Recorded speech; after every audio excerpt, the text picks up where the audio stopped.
That's right, I'm in a different place this morning so that you can wonder, am I going to come to your pew and tap you on the shoulder and say, I need you to do something this morning?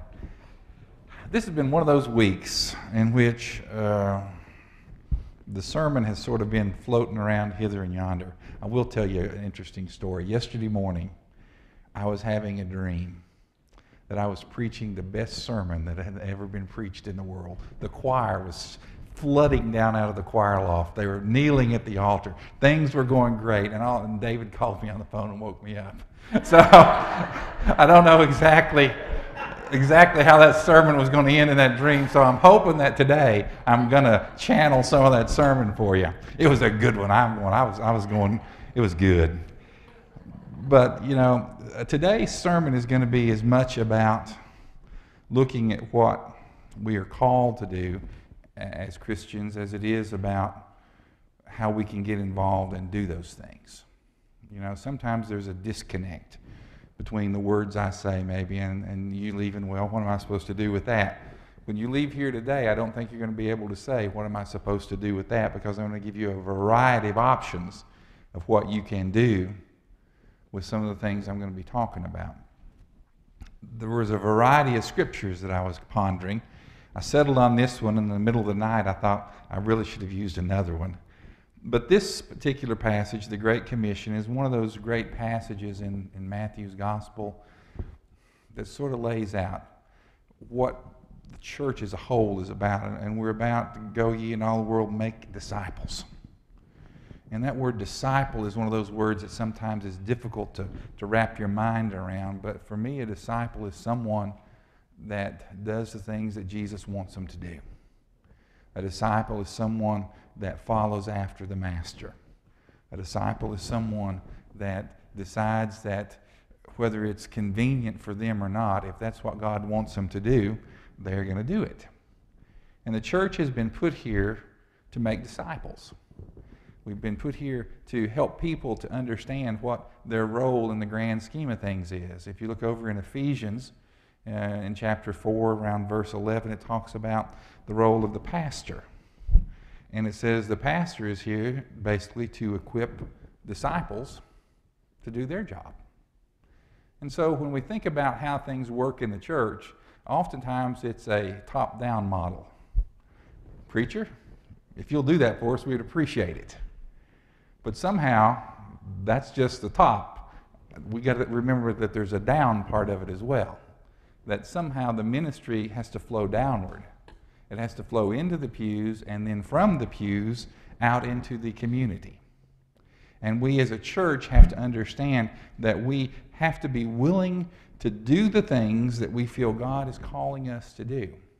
That the community is not going to be changed just because the pastor thinks we need to change the community.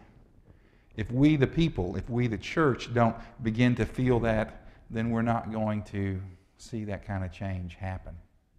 I'm reminded also of another passage called the sheep and the goats.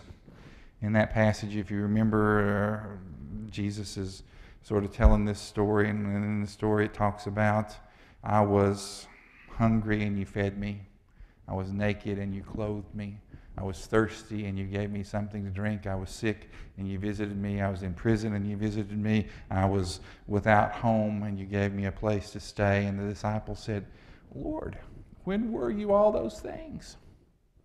And he said, well, when you did those kinds of things to the least of these, my brethren, you were doing them to me.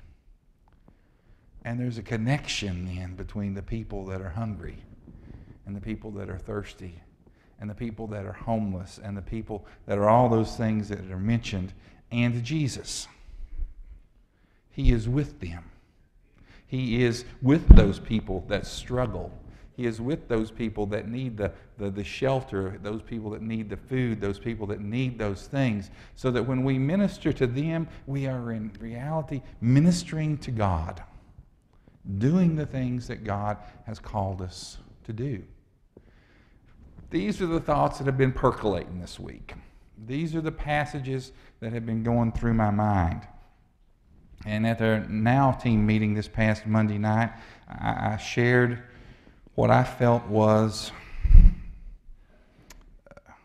a fear, for lack of a better word, a fear that somewhere along the way, we as the church have got to the point where we think that the ministries are going to get done and it's always somebody else that's doing them. Somewhere along the way, we have lost our personal connection to the ministries of God that we are doing through our church. Now, if you were to look at the calendar year as a whole, you would see that, at least since I've been here, the fall months, from the time school started up through the end of the year, are probably the busiest months for our church in terms of ministry and outreach. In the winter, well, if we have another winter like we did last year, we'll be shoveling snow, but not going to get a lot of ministry in the community done. In the spring, things start picking up a little. In the summer, we got the big push for Vacation Bible School. But the fall tends to be that time of the year that we as a church gear up and do the most. And so what I want to try to do this morning, with these scriptures in mind, with these sort of things in the back of your minds now, I want us to try to understand where we as a church are right now in terms of the ministries that sometimes begin with me and percolate through the Now team. Sometimes they're ministries y'all have done for a long time, and we're continuing to do them.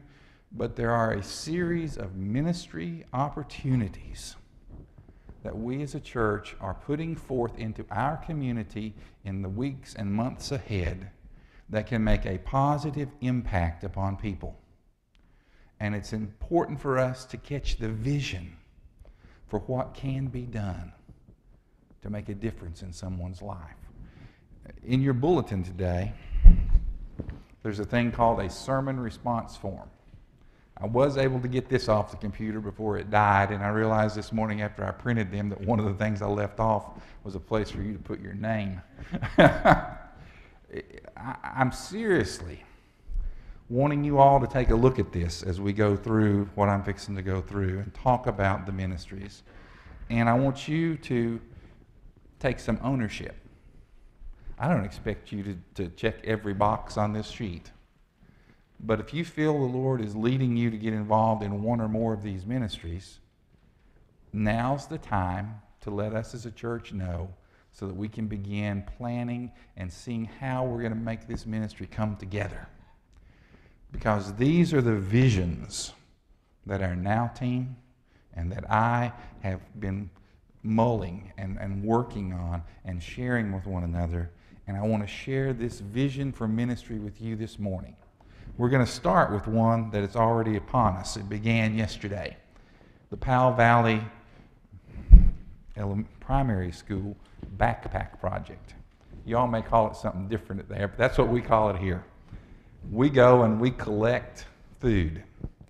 We've done this the third year now. This is our third year. The first 2 years have been like in the spring, but we moved it to the fall this year. And so we are going to go next Saturday through the neighborhood, and the neighborhood is defined as anything this side of, I guess that's 5th Street, and anything this side of, what's the big one downtown? Is that 58? Wood Avenue. Anything this way. There's about 250 houses in there. In the last 2 years, we've collected about 15,000 items worth of food. This year, I hope we can get another 2,000 or 3,000 items. The only problem is, when we went yesterday to go around to the houses in the neighborhood and put one of these on the door, we only had about 3 people show up, and I've got about 10 more routes in here on the table that I need people that, do you like to walk? If you do, I've got an adventure for you. Walking the streets, going up and putting a door hanger on and inviting people to participate. Do you like to say hi to folks? Tell them about things. This is a perfect thing for you to combine your walking and your talking. And we've got on the table in here, when church is over, just inside that door, a folder for each route, and the route is marked in yellow so you can look and see, oh, I know where that street's at, and I know how many of these I'll have to deliver. We've still got about 10 routes that need delivering either today or tomorrow. And so one of the first things I'm going to ask some of you to do is to make the decision to get involved in this ministry by going in after church. Look at the folder. It'll say route number 10 or something. If that's the one you decide you want to take, then you're going to say to Paul, who's going to be sitting there, I'm going to take route 10, and he's going to sign your name off so that we'll know who went and delivered everything. But this project is important because it's one of those projects that feeds people. It feeds children. Children that sometimes leave school on Friday and may not have a lot of food until they get back to school on Monday. And we have collected a lot of food in the last 2 years, and I'm really hoping we can do that again. But if the folks in our community don't know about it in our neighborhood, then they can't participate. So I need you this afternoon. Go sign up, and then let me know if you'll come back next Saturday and help as well. Another thing we're going to do, which is sort of a subset within the church, is our United Methodist Men. They have gotten themselves involved this year in a great thing. Paul, tell us what's going to be happening. Well, Terry called me last night, and I thought, oh my goodness, what is he doing? And you know, I know some of you've heard the phrase, the Lord works in mysterious ways. No. God always has a plan. To us, it's a mystery. Mike Allen called me back a couple of months ago and got me involved with the October 10th of the movie premiere. Everybody know about that, right? Well, he said, we want to start the 5K at Trinity because it was one of the movie locations, which led to we want the runners to start there and attend your pancake breakfast. I said, oh, that's good. So now in their registration, they have a ticket to get a breakfast in the registration. He has already handed out over 150 registrations. Then Mike Allen comes up and he says, we would like one more favor for you. I said, okay, what's that? He says, we want you to do it in honor of John and Mary Kay Wilson. So they're going to attend. 24 Trigianis are coming to that. As of last week, I hear that the class of Powell Valley 1975 reunion is planning on coming to the pancake breakfast. That's a lot of people. So it's a lot of bacon and eggs. Yeah, too. that's a lot. So I hadn't got to talk to Don yet today, but we, as a men's fellowship, we do a good job when we have our usual people who come. We're going to need some women's touches and a lot of more people to help serve and cook and clean. And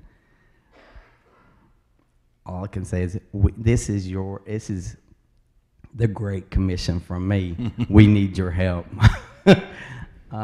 Also, when Terry called me last night, I thought, oh my. He says, this is a send-out project. And straight to my head came the verse that Skip read this morning, the Great Commission. And I thought, well, what else can we do? In addition to me being the pancake person, Jack Mack says we need vendors.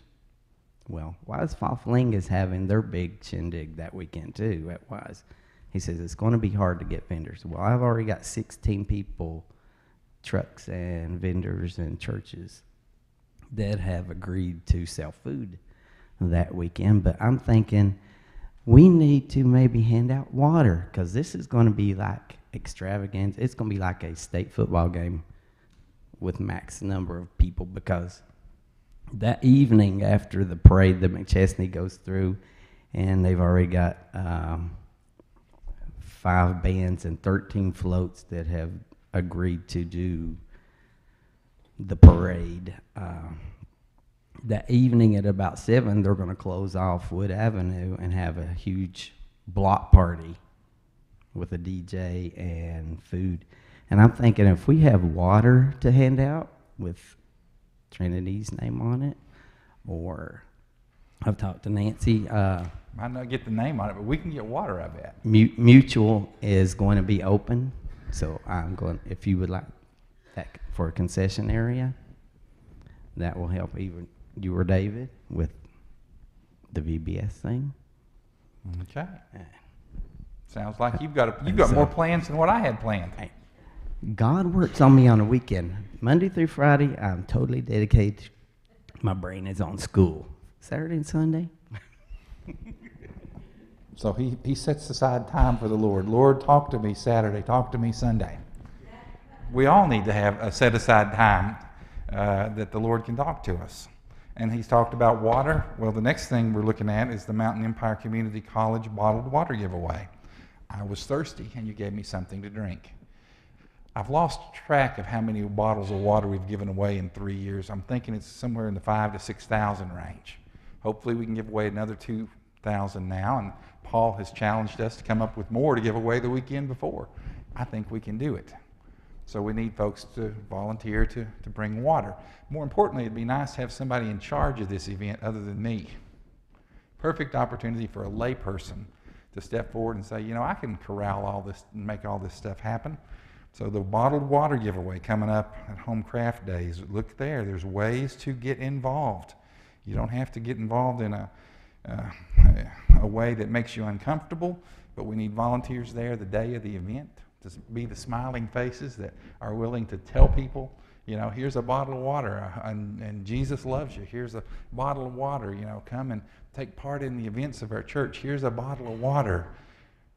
You know, there's all kinds of ways that you can get involved there. Next thing on the list is Nancy. You're coming up here. This is one of those events that you have done for years and years and years, the Fall Festival, and she's going to try to give you an understanding of what that event does and what you can do to get involved with it. Well, I'm going to go back first to the movie. You know, and I'm going to say that this movie and Big Stone Gap and the church, I mean, we need to embrace this. This is a wonderful, wonderful opportunity for our town and everything, and everybody needs to participate. Everybody. It's just a wonderful, wonderful thing that Adri's done to bring so much to this town, and we need to appreciate it. We need to grasp it, you know, and we need to enjoy it. I think it is absolutely going to be a wonderful day. And I have been approached to do a float. Dawn and I have discussed it. We've rediscussed it. We're still discussing it. And our church, you know, was a main part of the movie. It's right there, I know. So, you know, we want to do a float with the wedding scene on it. Now, where they get a big idea, I'm making a cake, they're crazy. Okay, but we have got, you know, the ability and stuff to make a wedding scene. We can put the pews on the float. We've done that before. We can put the arbor on the float and decorate it in pink. That's the colors of the wedding. But the main thing is, you know, it's going to take everybody. Everybody needs to participate. Everybody needs to say, yes, I'll help. What can I do? Be a part of it. Enjoy. That's how this church grows and stuff. You know, for years we did a Christmas, you know, parade float, and people just begged and begged and begged and, you know, enjoyed that so much. If you could see the faces of those children, you know, when you go by, it would melt your heart. It's the same thing. You all need to get, you know, this needs to be a whole church. It's not one or two people. It's the whole church that needs to get involved. And you know, our church is you know, very important to us. And we need to make, you know, sure that we do this and get everybody involved. I want everybody involved. I don't care how old you are. My mother's 92 years old. She'd be over boss than me. Okay? It doesn't matter. I can't climb, you know. I have a bad back. I can't climb. I know. Yeah, see, she'd be over there decorating and stuff. So everybody needs to be involved. It's going to be a fun day. It's going to be wonderful. Another thing is that we've been asked to do snow cones, cotton candy, soft serve, popcorn, whatever, in the mutual. Okay, now I was going to, ask Asbury Circle, but we're talking all day long. So I need people to come on and be a part of all this.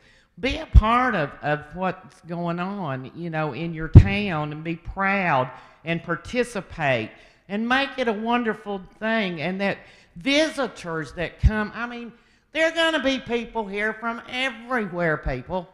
Make this, make them know that we're so proud of all this that's going on. I'm sorry I'm preaching, but you'll just have to get over it. And everything, and be proud that, you as part of this church have participated and will participate and will continue to participate, just because we can and we will and we want to. This is our town. This is our church. Just do it and volunteer. I don't care if you volunteer just to, stand there and do this or something. Just be there. Just participate and be part of this exciting event and everything. We had a call this week from the state of Washington from a lady who called and said, I want tickets to go to the reception at the John Fox Museum. And we said, are you familiar with this?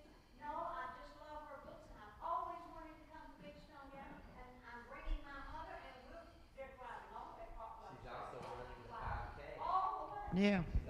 So see, people, this can be a great opportunity for us and stuff to do this. So I expect everybody to contact somebody, me, Donna, I don't care who, the preacher, and say, yes, what can I do? I'll be more than happy to help. Just tell me what we need to do, and we'll do it. We need a truck. Yeah, we need a semi. But by the way, we need a semi. We got the trailer from Gilbert Gilly, but he passed away. But we've got Gilbert's truck that we've used for years, but we need a semi, please. Also, the Fall Festival. Is it me? Fall Festival, done for years and years and years. It's a wonderful thing. People enjoy coming. It's being able to participate. The older people, middle-aged people, young people, little kids. We have stuff for everybody. We need cakes for the cakewalk, cakes for bingo.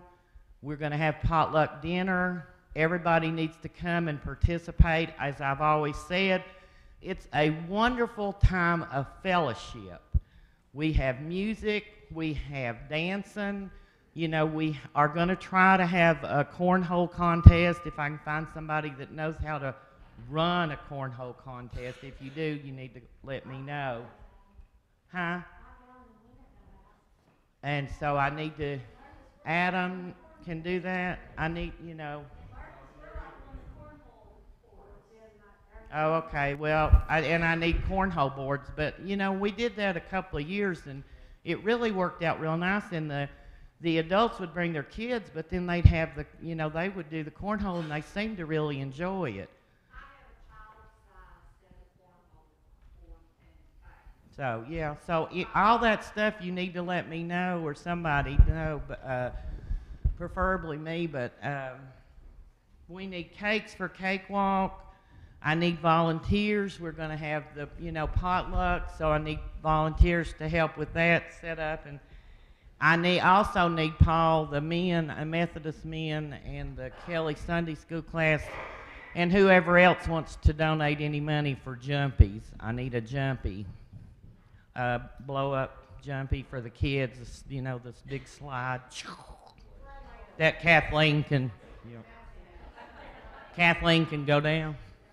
Okay, so I need money for that because I need to get that ordered. You wrapping it up?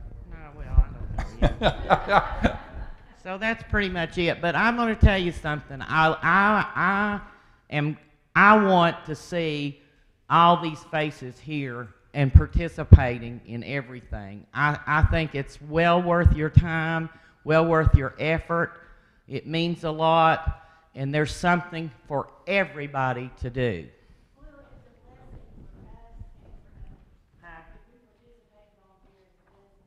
It is a blessing, very much a blessing.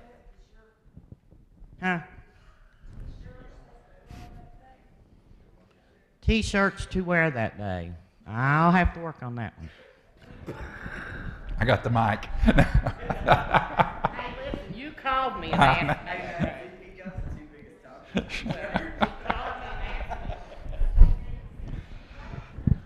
We got our church t-shirts. All right. More than all. There's some, that's right, never did get claimed. Okay.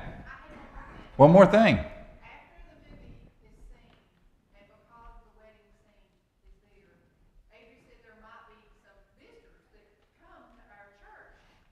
Well, They would want to see the we need to church keep- that was in the wedding. we need to keep the church open and stuff so people can come. Well, I mean, you're not having people on. I know, we might. There's a lot to do, people. You need to just sign up and say, what can I do?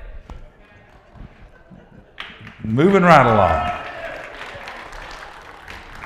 As we flip over to the next page, we're moving into the month of November with the stew, soup, chili, and dessert meal that's going to be sponsored by the new ministries that we're calling COPE, the COPE team, the Christian Outdoors and Prepper Enthusiasts. Our goal is to have a meal here at the church, soups, stews, chilies, desserts, probably some wild game stews are in there with that. And we are reaching out to a segment of our community that we think is sometimes overlooked by churches. We're intentionally reaching out to persons that are outdoorsmen and outdoors women, people that like to hunt, people that like to go out and get involved in nature. And we're going to begin a ministry, and this is our first sort of pull together to see who all is interested in this. We're going to hand out little flyers on the last football game, Friday the 6th. We're going to serve the meal on November the 7th.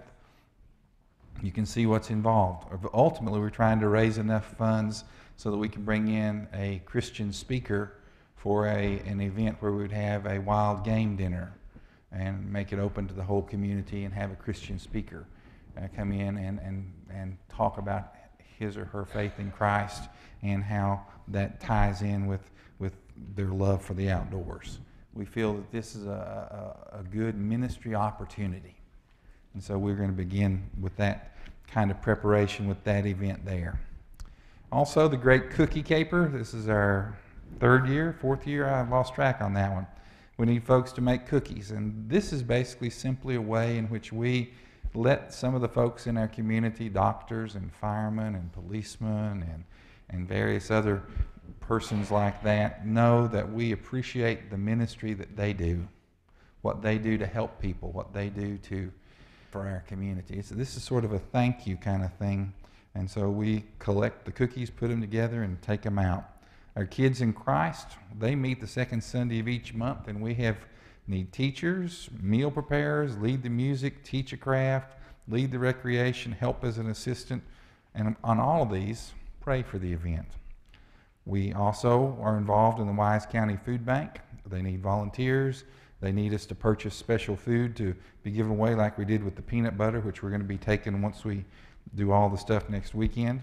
We're going to send about 75% of that to the food bank and 25% of it to the Powell Valley Primary School Backpack Project.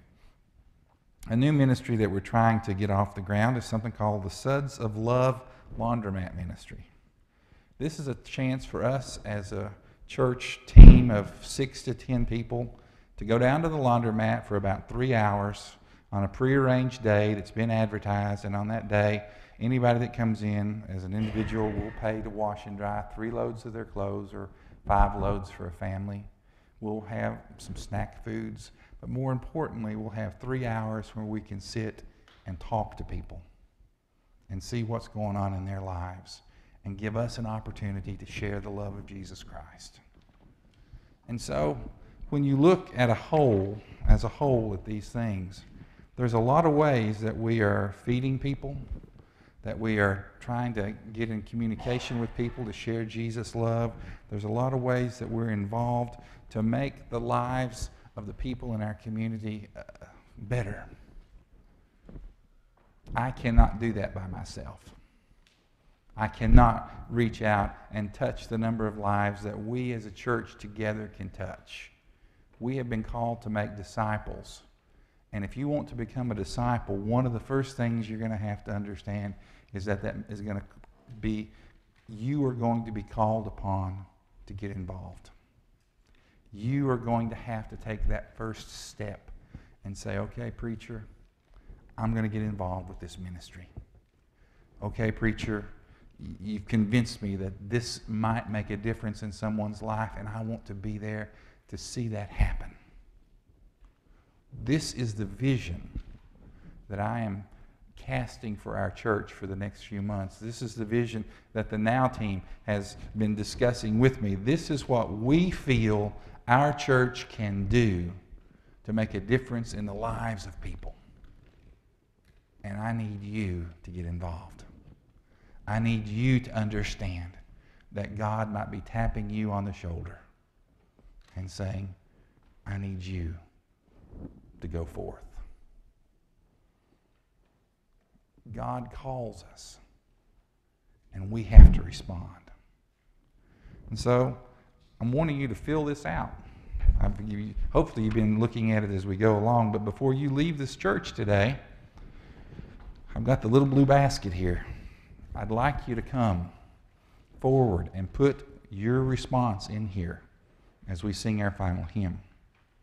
Let that be an opportunity for you to consecrate and say to the Lord, Lord, these are the things that I think I can do for your church. These are the things that I think that I can do to help spread the good news of Jesus, to help make this community a better place in Christ's name. These are the things in which I believe people's lives will be changed. And so I'm encouraging you to get involved. I think I may have changed my mind. I'm going to have the acolytes, as you fill these out, to sort of go up the aisle. If you pass them to the center, that way everybody won't be getting up and trying to come down front. But pass them to the center as the acolyte comes by with this basket here in just a few minutes. Our final hymn, can we switch to that one I was talking about? We find a hymnal, so I'll have the words. I believe it's number 584 in the hymnal.